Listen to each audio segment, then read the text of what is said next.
Supreme court के मुख्य न्यायाधीश सीजेआई संजीव खन्ना की अगुवाई वाली पीठ ने केंद्र सरकार से वक्फ बाई यूजर के मुद्दे पर 7 दिन में जवाब मांगा है। वक्फ कानून पर सुप्रीम कोर्ट ने फिलहाल कोई रोक नहीं लगाई। सुप्रीम कोर्ट ने कहा है कि 110 से 120 फाइलें पढ़ना संभव नहीं है, सिर्फ 5 पॉइंट तय करने होंगे जिन पर सुनवाई होगी। मुख्य बिंदुओं पर याचिकाकर्ता सहमति बनाए।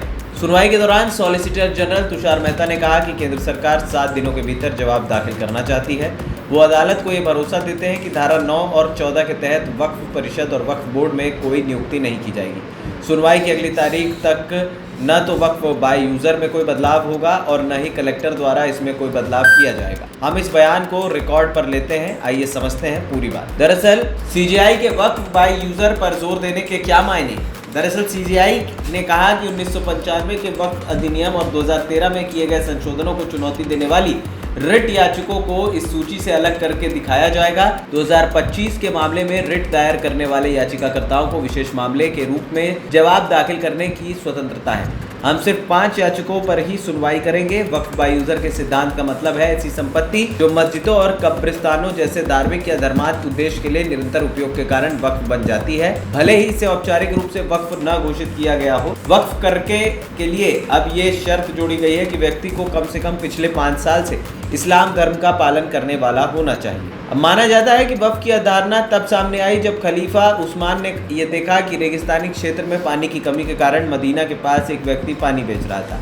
इस कारण उन्होंने अल्लाह के नाम पर पानी की सुविधा खरीदी ताकि ऊँटों के लिए पानी मुफ्त उपलब्ध हो सके। अब 1400 साल बाद भी ये वक्फ मौजूद है। अधिकांश इस्लामी देशों में एक औकाफ मंत्रालय होता है जो वक्फ के कामकाज को देखता है। उनके विभागों में उलेमा जैसे न्यायविद या धार्मिक विद्वान होते हैं। ये सभी इस्लामी न्याय शास्त्र का पालन करते हैं। हमारे देश में ये व्यवस्था अलग है क्योंकि ये मुस्लिम देश नहीं है। वहीं इस्लामी देशों में वक्फ होते हैं जो हमारे वक्फ या बंदोबस्ती विभागों की तरह ही होते हैं।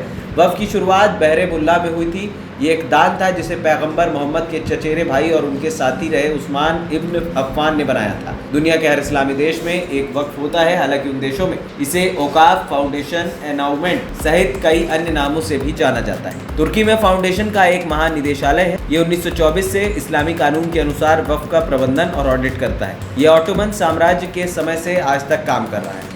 वहीं कांग्रेस के किशनगंज से सांसद मोहम्मद जावेद और AIMIM के सांसद असद उद्दीन ओवैसी ने भी सुप्रीम कोर्ट में याचिका दायर की। कई मुस्लिम संगठनों और नेताओं ने वक्फ बिल को लेकर संसद से सड़क तक विरोध किया।